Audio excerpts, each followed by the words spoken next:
qui va s'élancer au guidon de la Honda. Vous êtes bien préparé pour ce bol d'or, la Honda est dans le coup. Les conditions sont délicates, c'est parti pour le 69e bol d'or. Avec deux Kawasaki que l'on voit gicler ici en première position. Oui, la Kawasaki du team suisse Bolliger. Et la Suzuki numéro 1 également qui est partie en tête. La Suzuki numéro 1 qui va faire le all shot devant deux Kawasaki a priori. En tout cas, Bolliger effectivement est très bien parti. Mais c'est la machine favorite, la Suzuki numéro 1 qui est en tête. Rappelons que les 4 dernières éditions du bol d'or ont été remportées par les hommes de Dominique Mélian. Rappelons que la 94 équipe de Christophe Guillot n'a jamais remporté ce bol d'or, mais elle a gagné les 24 heures du Mans. La 94 qui est actuellement en 4e position. Elle précède la deuxième Suzuki, la numéro 2 qui est actuellement 5e devant les deux Honda National Moto. Gros freinage et la Kawasaki en profite pour prendre la tête. Mathieu Lagrive, on le voit, qui fait un début de course prudent, ne pas prendre de risques exagérés. Ouais, Mathieu Lagrive qui a fait de très bons essais le week-end dernier au Lausitzring en Allemagne en championnat du monde super sport.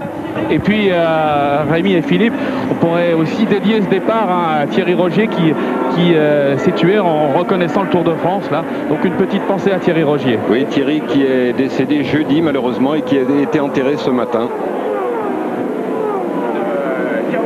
Effectivement, le monde de la moto endeuillé, puis Étienne Godard qui s'est fait également blesser dans ces mêmes reconnaissances. Allez, la Kawasaki devant la 94. Oui, on voit un David Cheika qui est extrêmement motivé, mais David Cheika qui a chuté mercredi assez lourdement, ce qui fait qu'il a mal à l'épaule et il court avec un strapping au pied, ce qui pour le moment ne le gêne absolument pas. Il a raté un petit peu son freinage en essayant de ravir la première position à la Kawasaki Bolliger.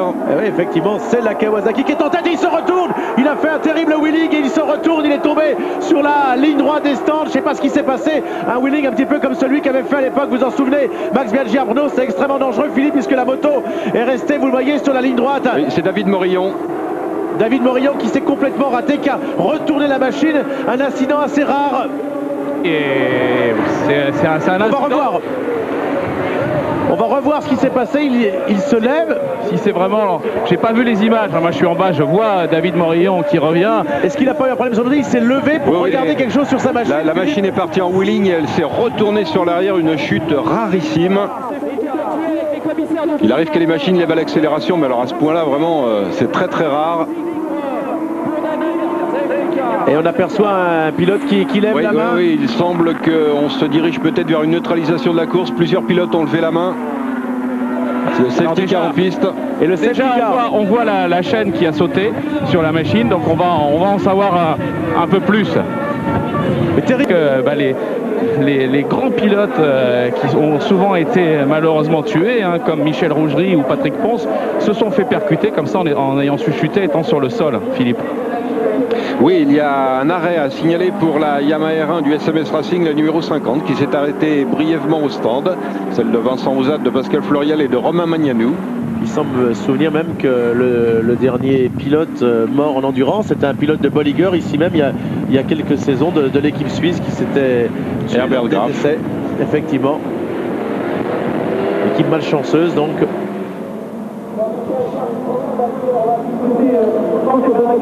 La course du bol d'or, on est passé très près d'un très grave accident. On va revoir ces images. Regardez David Morillon qui se lève sur sa machine et qui ensuite va faire un wheeling qui va trop loin, qui retourne la Kawasaki. Image terrible, et regardez, tout le monde par chance va réussir à l'éviter ensuite, Philippe. Oui, on a vu que le poids de son corps était rejeté complètement vers l'arrière au moment où il s'est rassis sur la selle, ce qui effectivement a favorisé le délestage de la roue avant. Alors bien évidemment le pace car, vous le voyez, est rentré en piste et on va relâcher les pilotes dans quelques instants. Plus de peur que de mal, mais que d'émotion pour ces 2 premières minutes du 69e bol d'or.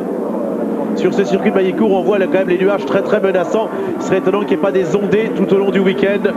Oui, d'autant plus qu'il y a beaucoup de vent actuellement, donc qui peuvent éventuellement amener des nuages importants.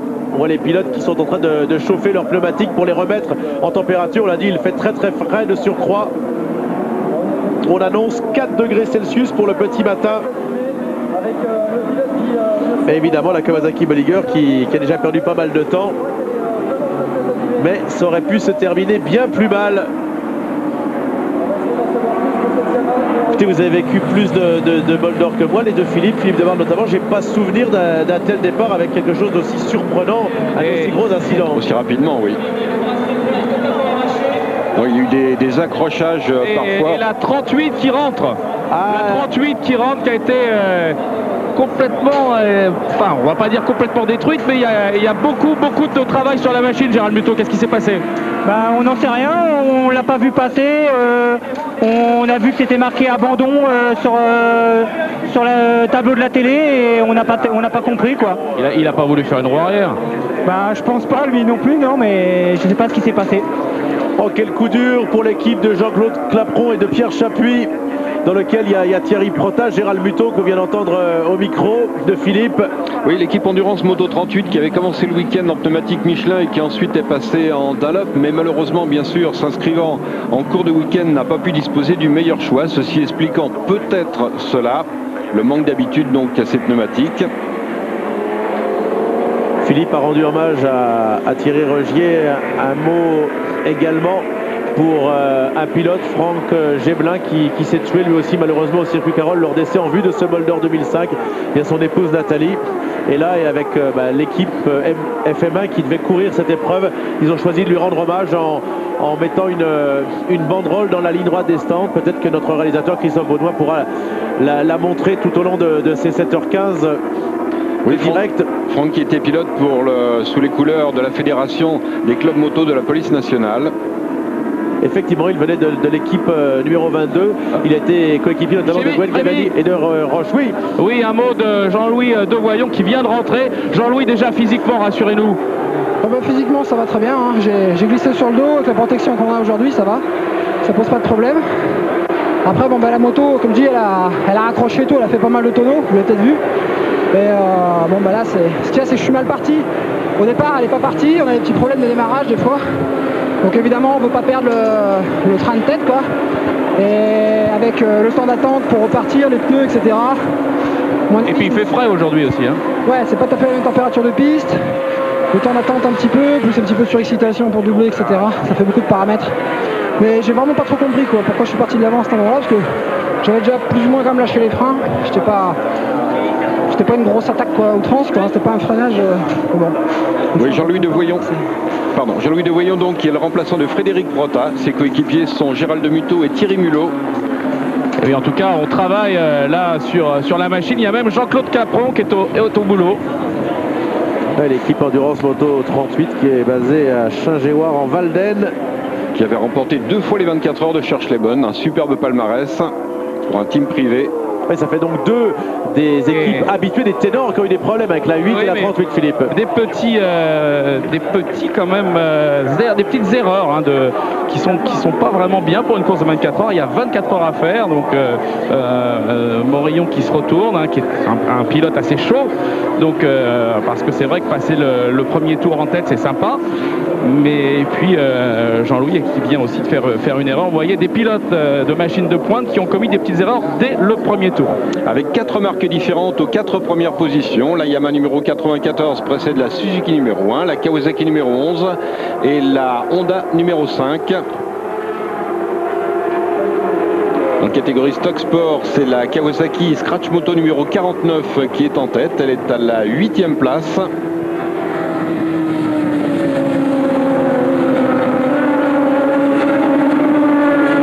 Il va être intéressant de voir également ce que va faire la Kawasaki. Rémi, oui, dans le stand Suzuki avec Dominique Meillard.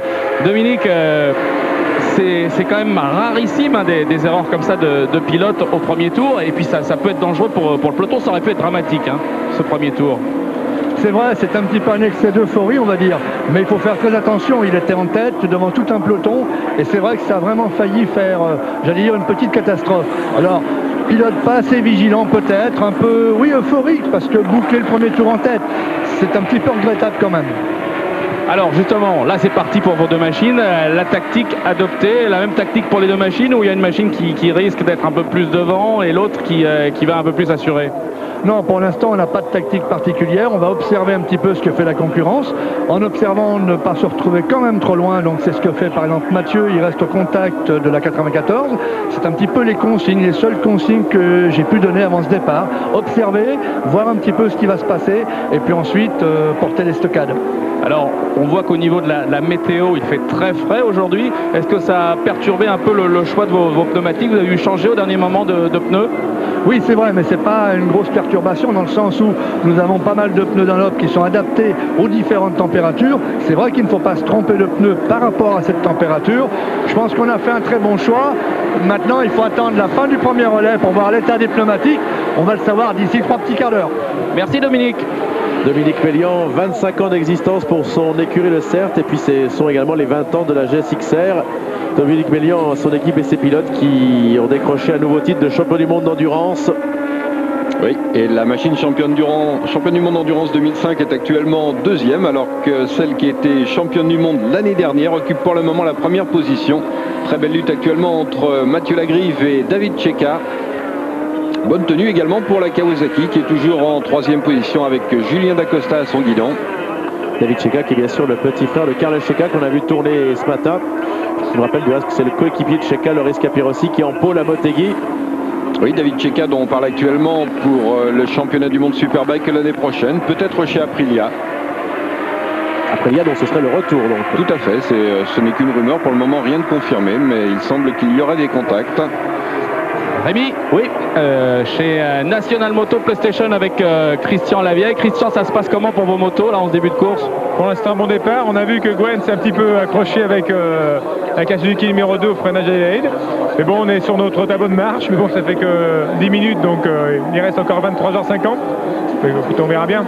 Vous en pensez quoi, vous qui êtes un pilote extrêmement expérimenté en endurance, même si vous êtes retraité, des erreurs de pilote comme celle de David Morillon au premier tour? Écoutez, la critique est toujours facile, mais bon, on évite de faire un wheeling si c'est ce qu'il voulait faire sur le premier tour de course. C'est pas parce qu'on a fait un tour en tête que c'est acquis. Donc bon, je vous dis, c'est toujours facile de faire une critique, mais c'est des choses qu'on ne doit pas commettre sur un début de course. Et l'important, en tout cas, c'est que ce soit terminé sans blessé. Et Guillaume Dietrich, pour le moment, sur la Suzuki numéro 2, occupe la 5e position, juste derrière la Kawasaki numéro 11 avec Julien Dacosta. Et la Suzuki numéro 2, donc, qui est précédée actuellement par la Honda National Moto de Sébastien Scarnato. 1:44,678 pour le dernier tour bouclé par la numéro 94. Et 2 machines de front là avec un dépassement. Déjà un pilote qui prend un tour au bout de 15 minutes. C'est la Suzuki numéro 66, Alp Endurance. Rémi, 2 machines de tête au coude de Philippe Monneray. Oui, je sais que vous aimez bien les animaux. J'ai trouvé un mulot dans les stands. Alors, de fort beau gabarit. Oui, un fort beau mulot. La 38 dans les stands. Comment ça se passe dans votre tête quand on est pilote et que c'est déjà bien râpé dès le départ? Bah là, apparemment, là, la moto a vraiment reçu et bon, on va mettre du temps à la réparer. Et, je pense qu'après, il va falloir vraiment cravacher en espérant que ça aille, qu'on s'en remette pas une autre, quoi. Alors vous dites que la moto a reçu, mais j'ai vu Pascal Olmeta qui a été faire du jet kit avec vous. Il m'a dit que vous aviez reçu aussi, vous. Hein. C'était pas Effectivement, c'est vrai que c'est le copain de Pascal Olmeta. Il y a des sacrés gabarits dans cette équipe. Thierry Mulot, lui, c'est la force de la nature. Jean-Claude Lapron et Pierre Chapuis. On est parti depuis exactement 18 minutes et 46 secondes. Vous l'avez vu peut-être tout à l'heure en direct. David Morillon qui a voulu faire une roue arrière est tombé à l'issue du premier tour. Heureusement, il n'y a pas eu d'autres incidents, si ce n'est une chute pour la 38. Et la machine doit être sans doute encore dans les box. Il y avait pas mal de travail, nous disait Philippe Monneray. Mathieu Lagrive a réalisé le meilleur temps en course en 1 minute 44 secondes et 1 dixième, et David Checa lui donne à l'occasion de ce tour une superbe réplique. L'écart qui a diminué légèrement entre la Suzuki et la Yamaha. Oui. Une 44,6 pour la Suzuki, une 44,5 pour la Yamaha.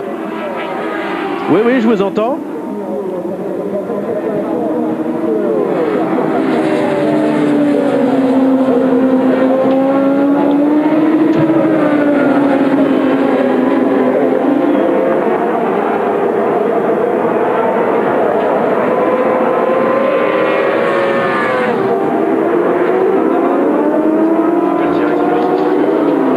l'écart qui reste stable actuellement entre les deux machines. Quelques longueurs seulement entre la Suzuki numéro 1 et la Yamaha numéro 94. Le 10e tour a été bouclé. Moins de 4 dixièmes entre les deux motos actuellement. Alors que la Kawasaki numéro 11 a perdu un petit peu de terrain. Elle est pointée à 4 secondes et 1 dixième de la Suzuki des leaders. Elle précède toujours la National Moto Honda numéro 5 avec sa coéquipière la numéro 6 en 5e position. La deuxième Suzuki, la numéro 2, est 6e. Et en 7e position, la Yamaha R1 numéro 113, celle de Christophe Michel, de Franck Touzied et de Raphaël Henry. C'est de la Yamaha Motor Racing 113 zone rouge. La Honda DAP Moto numéro 91 occupe actuellement la 8e position devant la Kawasaki Scratch Moto, la numéro 49. Scratch Moto Angers donc en tête de la catégorie Stock Sport, 9e au classement général. Ensuite on a Suzuki numéro 2, puis les deux machines National Moto. Et l'écart maintenant entre la Suzuki de Mathieu Lagrive, toujours leader, et la Yamaha de David Checa, la 94 est de 1 seconde et 7 dixièmes. Un écart qui évolue progressivement en fonction du dépassement des... il travaille avec cette 33, il est manager de cette équipe. Voilà, il est avant tout bordelais, d'où le numéro 3. Un pilote et pas de le laisser à 19 ans comme ça livré à lui-même. Ouais, tout à fait. Et puis en plus, on fait du travail intéressant. Sébastien a bien écouté, bien progressé.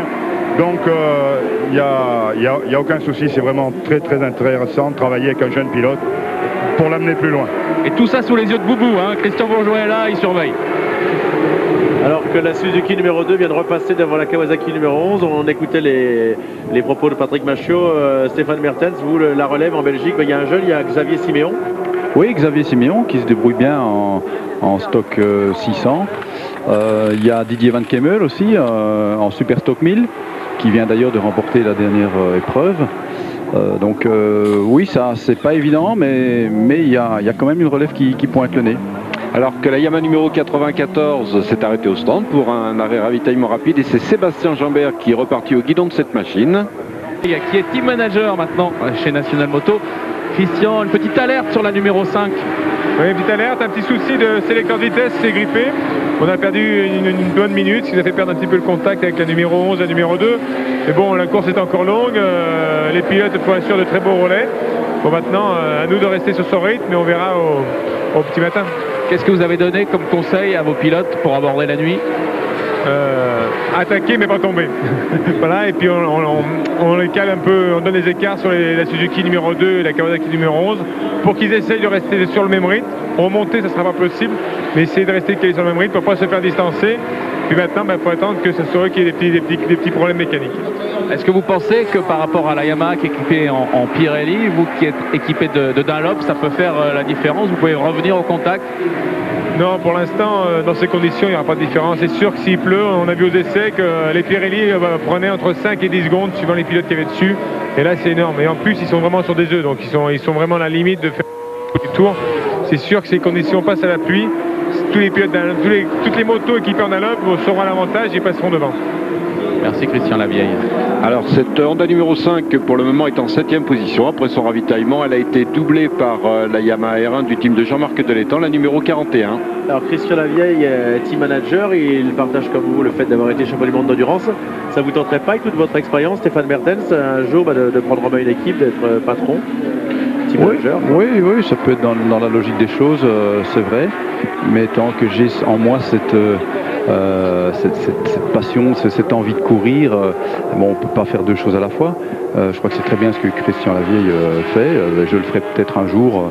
On verra peut-être avec l'équipe Bikers Days ou une autre d'ailleurs. J'ai beaucoup de très bons contacts encore avec l'équipe chinoise Zhongsheng en Grand Prix où je suis encore très proche et nous essayons aussi de former d'ailleurs des pilotes chinois pour les préparer à l'avenir.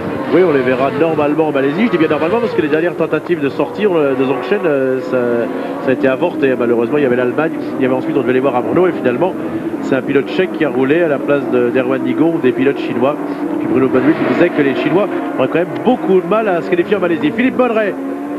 Et oui, avec Bernard Rigoni qui est venu là en l'observateur parce que on ne peut pas dire que les National Moto soient des machines officielles, bien que le règlement n'autorise pas vraiment grand-chose sur les machines. Comment vous expliquez quand même que le premier constructeur mondial soit un petit peu en retrait ici sur une course fantastique comme le Bol d'Or ou même pour les 24 heures du Mans, avec deux machines mais qui ne sont pas capables de rouler dans le même rythme que la Suzuki et la Yamaha devant? Bah déjà, si vous voulez, au départ de la construction de la Fireblade, il y a un léger déficit en matière de performance, hein, puisqu'on manque un petit peu d'accélération en sortie de virage. C'est ce que l'on constate bien sûr dans les essais régulièrement routiers. Et pour Honda, donc le premier constructeur mondial, ben c'est pas évident de développer, de faire plaisir à Honda France, ne serait-ce que pour faire les 24 heures du Mans et le Bol d'Or, une machine répondant aux règlements spécifiques du Master. Nous sommes engagés à tous les très hauts niveaux, que ce soit en 125, en 2,5, en MotoGP, en Superbike et en Supersport. Aux dernières 8 heures de Suzuka, les 6 premières motos étaient des Honda, mais malheureusement le règlement ne nous autorise pas à mettre ce style de machine au départ des épreuves comme le 24 heures du Mans et le Bol d'Or. Donc c'est le constat que je fais. Et puis nous on constate aussi week-end après week-end que les Honda en MotoGP se font battre par Rossi et la Yamaha. Hein. Oui, mais bon, y a des lois des séries. C'est vrai que bon, Valentino Rossi est Valentino, Rossi restera Valentino. Hein. Donc on est quand même très au fait de ses performances. On connaît le Lascar, hein. Il est passé chez nous aussi. Mais bon, le MotoGP, on dit c'est vrai que la Honda est la meilleure machine du plateau. Mais bon, pour l'instant, nous n'avons pas le meilleur pilote. Mais bon, je pense que Motegi... Vous l'aviez? On l'avait, c'est sûr, on l'avait. Mais bon, il y a des petits jeunes qui arrivent en 2006 et j'espère qu'on va lui donner la dragée haute. Merci Bernard. J'ai été bien embêté par votre question quand même. Hein.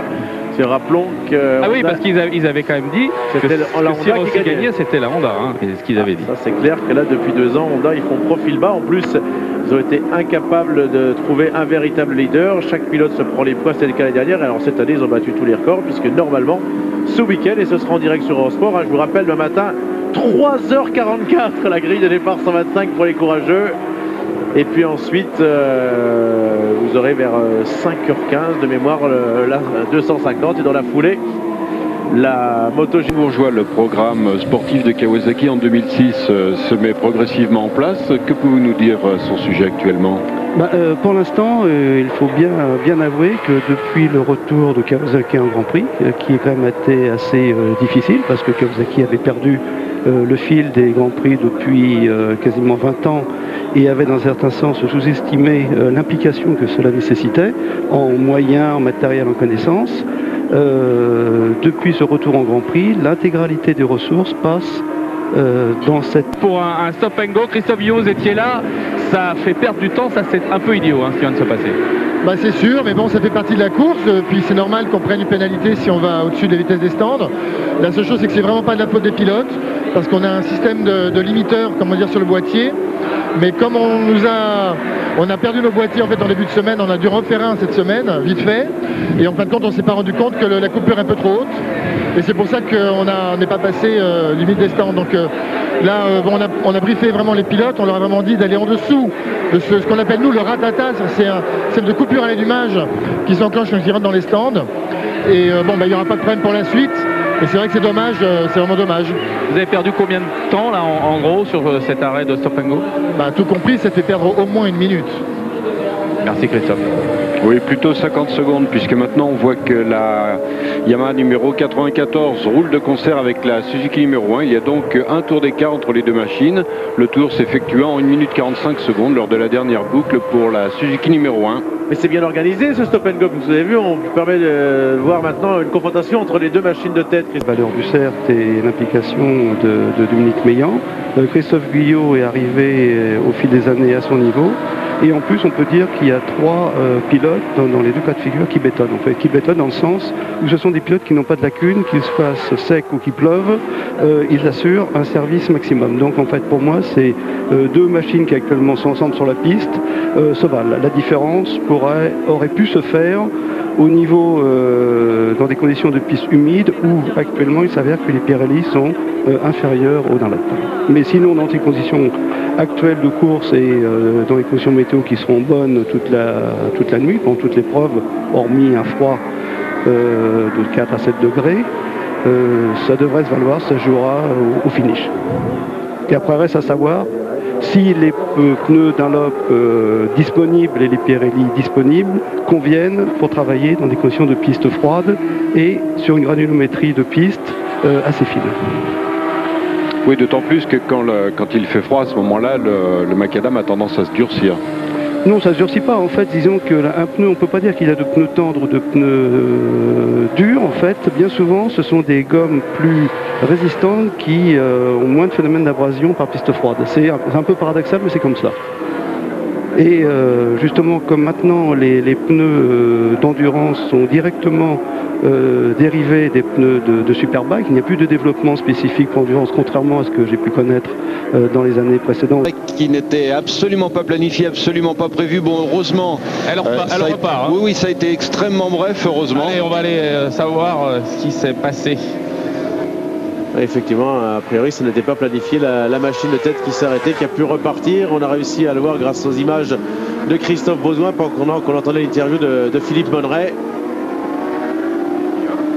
Un petit changement de position aux alentours de la 10e place. L'équipe 3D Endurance, la numéro 24, vient de doubler la 45 JLC Moto. Et la Suzuki numéro 1, bien sûr, précisons-le, reste toujours largement en tête devant la Yamaha numéro 94. L'écart est tel qu'il n'y a pas de modification au niveau de ce classement provisoire.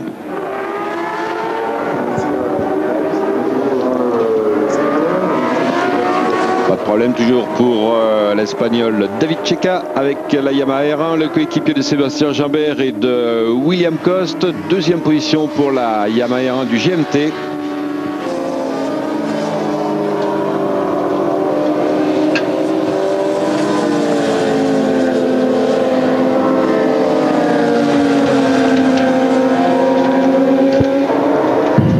Plaisir de recevoir maintenant Guy Philippe, donc le père de Vincent Philippe. Alors avant de parler d'une bonne nouvelle concernant un futur circuit français, tout d'abord des nouvelles de Vincent Philippe. Sur le plan physique, tout va bien? Tout va bien, oui. Il ne ressent pas de douleur au niveau de sa main fracturée en Allemagne. Il a un petit peu froid aux doigts pour le matin. Il ne doit pas être le seul. Il faisait quand même assez froid, mais autrement, physiquement, tout est OK. D'accord. Alors Guy Philippe, donc la bonne nouvelle, c'est ce circuit, votre projet de circuit qui finalement arrive à prendre forme désormais, donc à allure, puisque le Conseil Général met à votre disposition un terrain et vous avez trouvé un investisseur qui est prêt à mettre 1 million d'euros, je crois, pour réaliser des infrastructures. Voilà, en fait, ça fait plusieurs années que je milite pour qu'on puisse faire un circuit en Franche-Comté. Moi, j'aurais aimé qu'on puisse faire un circuit vraiment moto, uniquement moto, mais c'est quand même très compliqué et quasiment impossible. Et je me suis rapproché de quelqu'un qui envisage de créer un circuit auto sur l'ancien aérodrome de Lure-Malbouan en Haute-Saône. Donc avec le soutien du Conseil Général, puisque le Conseil Général a acheté récemment l'aérodrome. Donc on est en train de mettre en place tout ça avec justement un investisseur de Franche-Comté qui s'occuperait de la voiture et moi je m'occuperai de la moto. Voilà. Philippe? Oui. Alors, c'était vraisemblablement une crevaison, encore une fois, pour la numéro 1. En tout cas, on a changé la roue. Dans notre cabine, toujours une course d'attente. Pour vous, maintenant, c'est vrai que s'il ne se passe pas quelque chose devant, ça sera difficile d'espérer la victoire. Alors non, c'est pas du tout une cause d'attente en fait. Vous avez vu que David Checa vient de rouler en 44.8.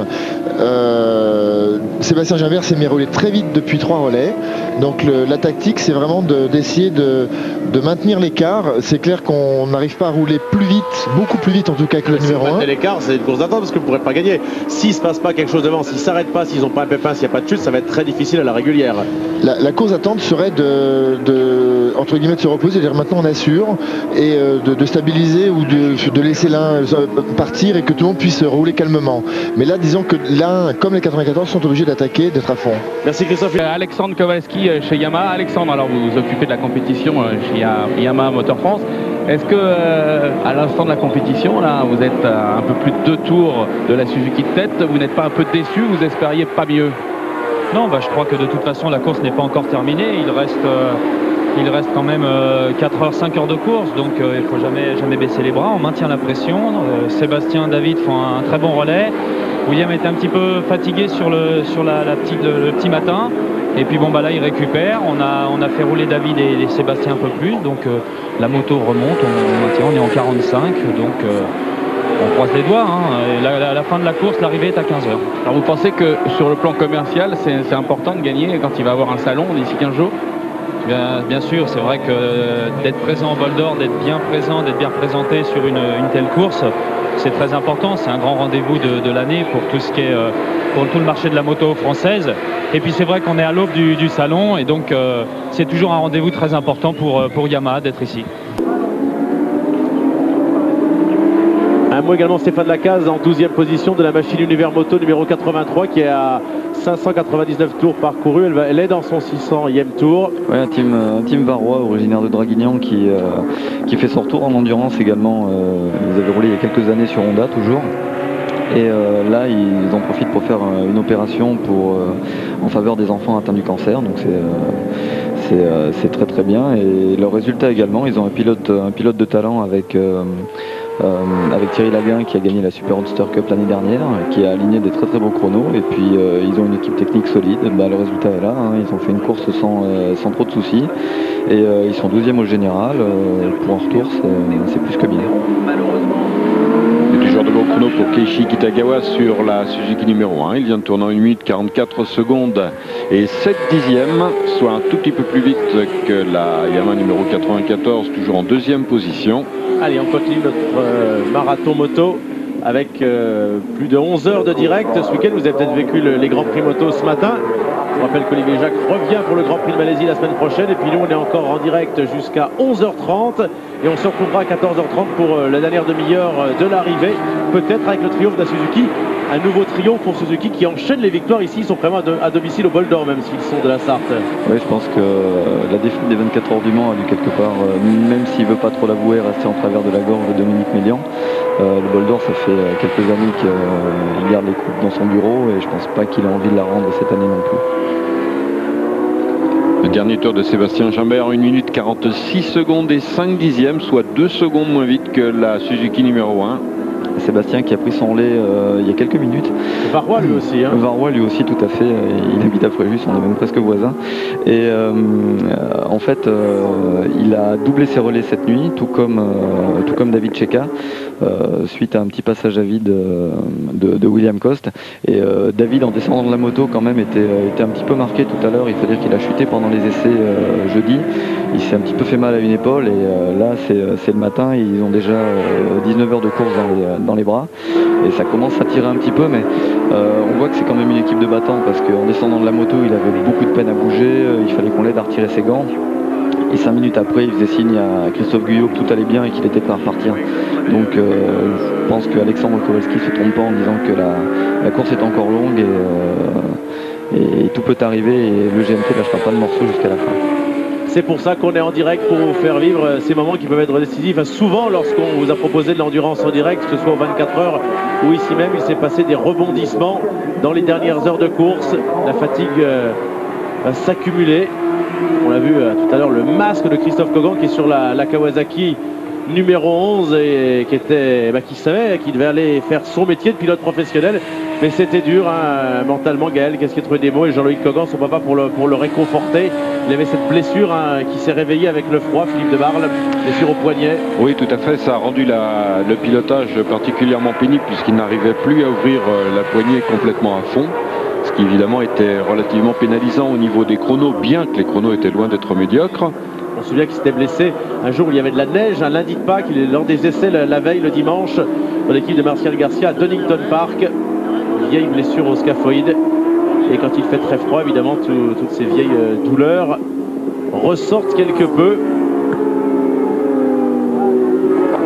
La Kawasaki qui est toujours, bien sûr, en train de jouer le podium. La Kawasaki numéro 11 avec Christophe Gogan à son guidon. Elle est à un tour. Elle oscille entre un tour, moins d'un tour de la Suzuki numéro 2 du CERT. Oui, Stéphane Lacasse, donc l'écart actuellement entre la Suzuki des leaders et la Yamaha numéro 94 est d'un peu plus de 2 tours, donc disons environ 4 minutes. Ce n'est quand même pas un écart énorme. Non, ça, on ne peut pas se permettre de se relâcher. On reste à la merci de n'importe quel fait de course. Il y a des pilotes. Il ne faut pas oublier également qu'il y a des grosses différences de chrono entre les tout premiers qui roulent en une 45, voire même une 44 comme l'entour actuellement. Qui ont voulu sortir justement de cette organisation, faire leur propre championnat, et c'est ce qui fait aujourd'hui, parce que ça n'a pas marché. Alors on en a parlé pas plus tard qu'avant-hier en fait avec Dominique Mélian qui était le premier en fait à vouloir conserver le format des courses de 24 heures. Il y a évidemment des problèmes de règlement, mais il était également le premier à dire qu'il fallait savoir évoluer et qu'à l'heure actuelle l'intérêt des courses de 24 heures c'était d'intégrer un championnat et pas de rester prisonnier du format trophée qui ne signifie pas grand chose ni pour les marques ni pour les spectateurs. D'autant qu'avec la disparition des 24 heures de Spa, un master avec 2 courses, c'est un petit peu moyen. Et d'un autre côté, c'est vrai qu'un mondial d'endurance avec des courses de 200 miles qui durent moins de 3 heures, on ne peut pas vraiment appeler ça de l'endurance. Qui ne sont pas télévisées, on ne peut pas vraiment appeler ça de l'endurance. Maintenant, a priori, d'après ce que disait Dominique Mélian, tout le monde a envie de faire évoluer ça dans le bon sens. Donc peut-être qu'on peut faire évoluer les courses de 200 miles en courses de 500 ou 600 miles qui se rapprocheraient avec 6 ou 8 heures d'un vrai format d'endurance. Et peut-être également qu'on peut faire évoluer les courses de 24 heures en autorisant le format Superbike au niveau de la réglementation pour avoir quelque chose d'homogène.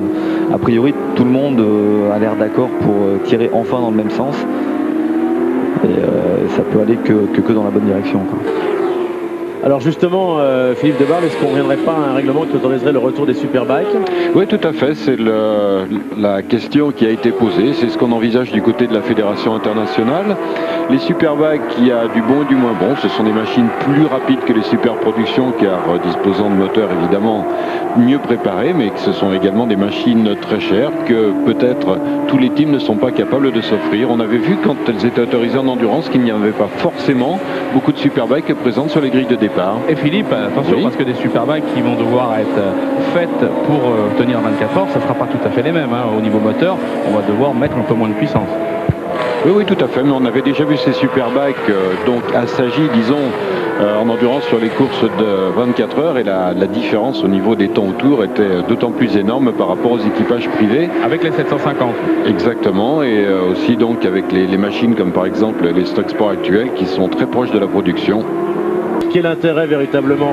Vous pensez que pour les gens de l'endurance qui sont français ou belges, un master, ce titre master d'endurance, ça apporte quelque chose? Les gens, ils s'intéressent à quelqu'un qui est champion du monde d'endurance. Stéphane Mertens a été champion du monde d'endurance. Christian Laveille a été champion du monde d'endurance. Masters d'endurance, c'est un nom anglo-saxon. Oui, ce qu'il faut, il faut revenir à la création du master. Pourquoi avons-nous créé une master? Parce que, et c'est toujours le cas, sur l'influence du promoteur du championnat du monde, on a introduit dans le championnat du monde des compétitions qui ne sont plus vraiment des épreuves d'endurance. À 200 miles, c'est pas vraiment une épreuve d'endurance. Et les organisateurs des 3 épreuves de 24 heures ont quand même le sentiment que la vraie épreuve d'endurance moto, c'est une épreuve de 24 heures. D'où la volonté de réunir ces 3 épreuves sous un label commun. D'accord, merci. Alors, donc sur le plan technique, pour généraliser un petit peu la conversation, Philippe, on parle... Oui, allez-y, Philippe. Je vous interromps juste, je vous en prie. vous savez que les pilotes n'attendent pas. Bien sûr. Franck Poul qui vient de s'arrêter. Franck, ça se passe comment pour vous? Et puis, vous avez un beau challenge pour aller jusqu'au bout. Oui, ça se passe pas si mal. Surtout, on est content parce que là, on était 12 ou 13.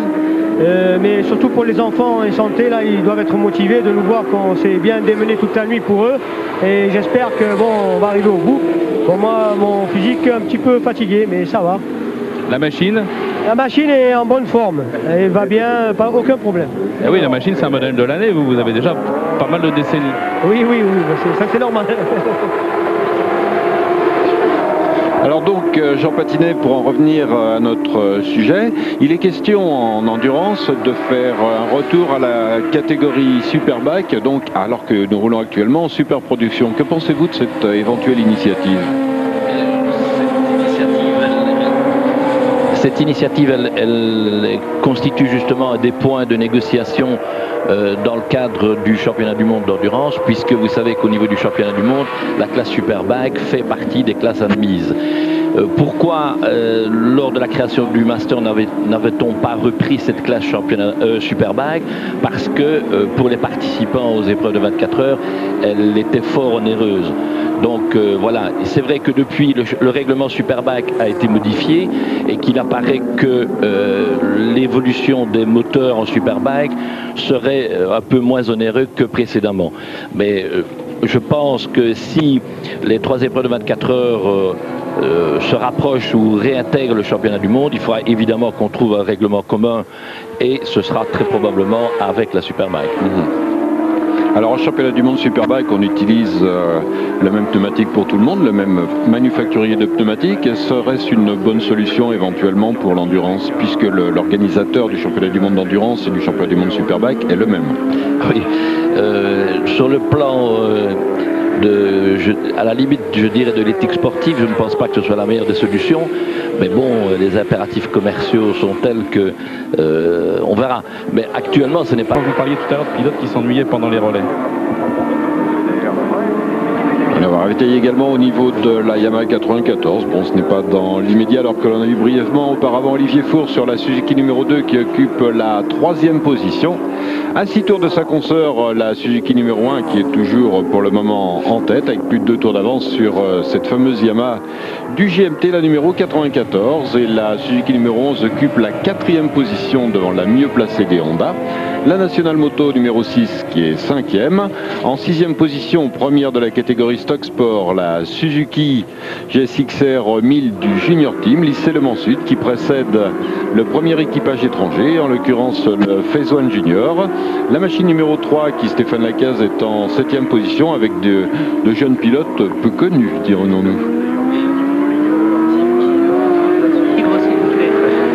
Un team qui découvre un petit peu, enfin un team très expérimenté, mais des pilotes qui découvrent un petit peu l'endurance et qui sont partis sur des bases pas très rapides, mais qui s'améliorent de relais en relais et qui sont là, qui ont une très bonne place en fait.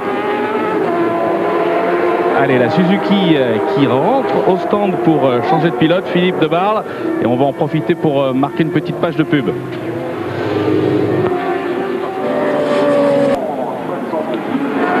Retour sur le circuit de Manicourt, 19h47 minutes de course. La Suzuki numéro 1 est toujours en tête avec 2 tours d'avance sur la Yamaha numéro 94. 3e, la Suzuki numéro 2.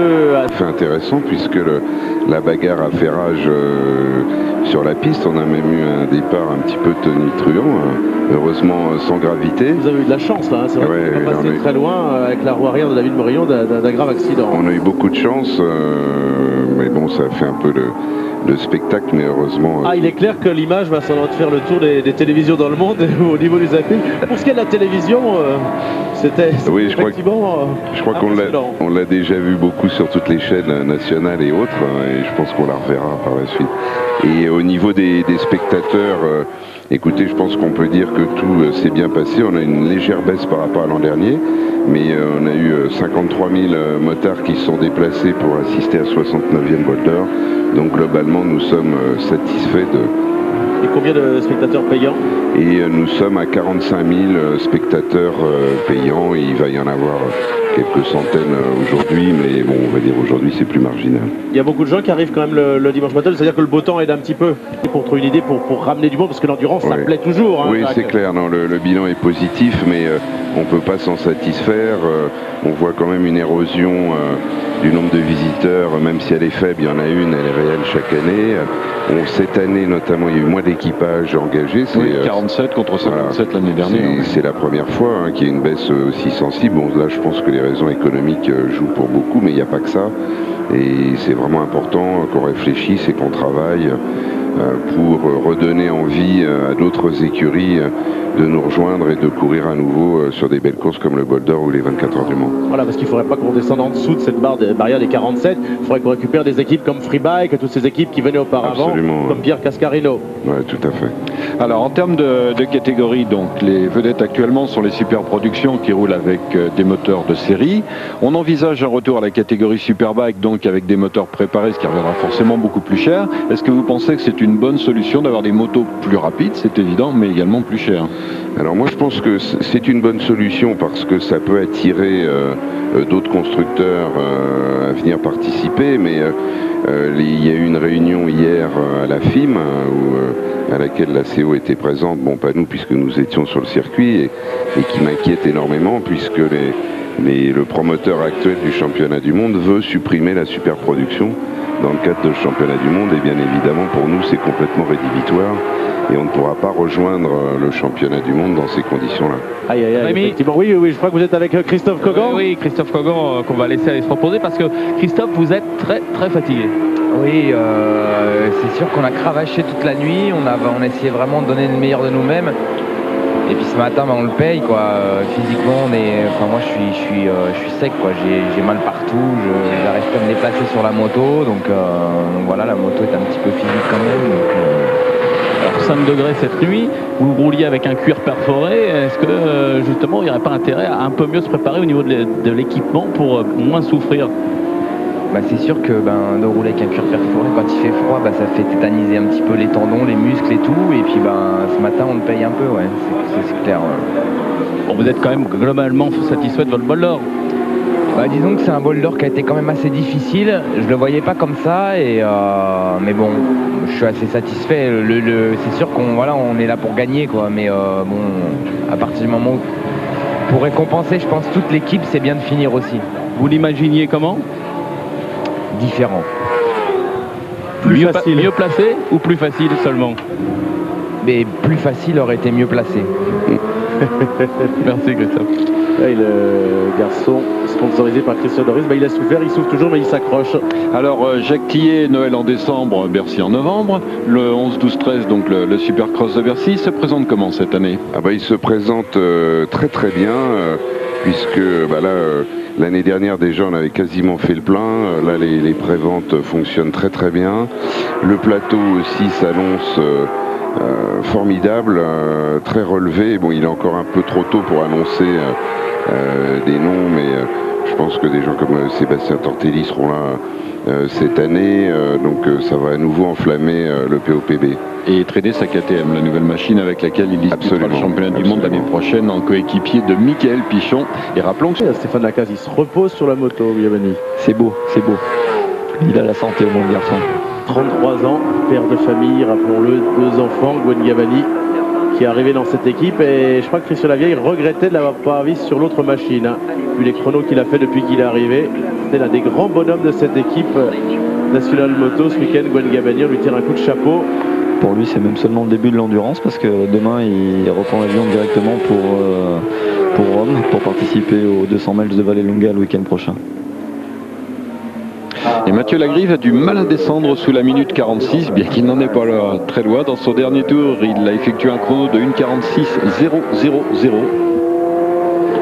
Ça n'empêche pas la Suzuki numéro 2, elle, de tourner dans des gros 44 ou des petits 45. 1:44.994 pour le dernier chrono, dernier tour de la Suzuki numéro 2. Ouais, William Coste, par contre, sur la Yamaha numéro 94, parfois un petit peu de mal lors de certains passages. Là, il a tourné en 1:47.718. Il a souffert physiquement cette nuit. Christophe Guyot le disait tout à l'heure à l'antenne. C'est sûr que pour lui, les derniers relais vont sûrement être très longs. Amy ?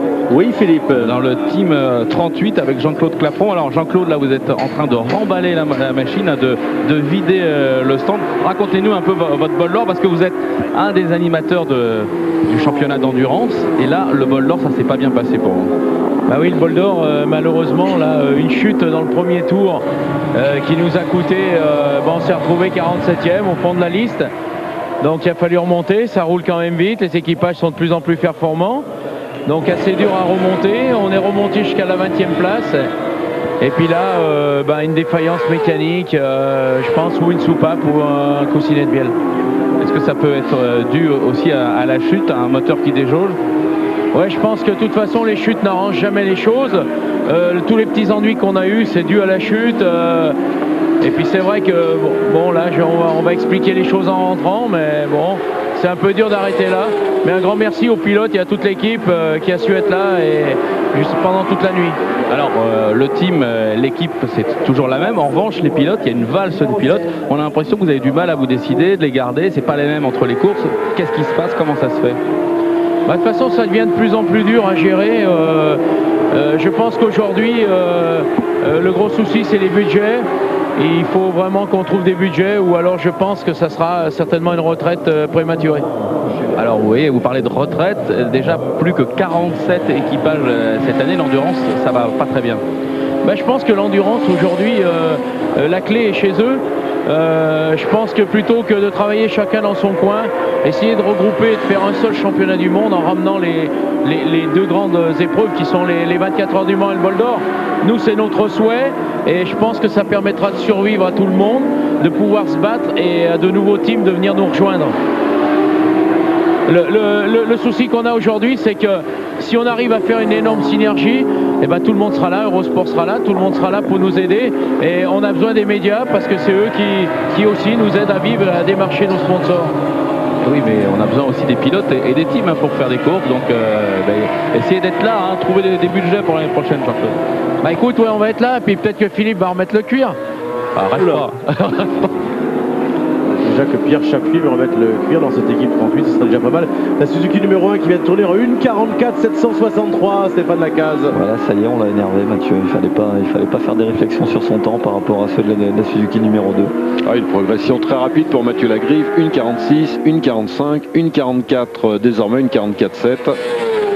Alors le classement après 20h10 de course, il n'y a plus que 34 équipages en course. Et il y a Eurosport qui aide une équipe, Eurosport Benelux. Eh bien, cette machine numéro 118, elle est 32e avec Eddie Peters, Fabien Legrel et Lex Van Dijk. Catégorie Super Sport. Je ne suis pas sûr. Super production. Super production. Elle est 19e en super production.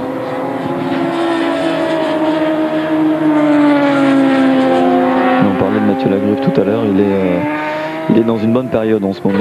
Il fait des résultats qui le font plutôt bien remarquer en mondial super sport. Il se débrouille mieux que bien au CERT. Je pense qu'il a fait sa place dans l'équipe de Dominique Mélian. Et ça pourrait peut-être lui apporter un guidon intéressant pour la saison prochaine en mondial super sport.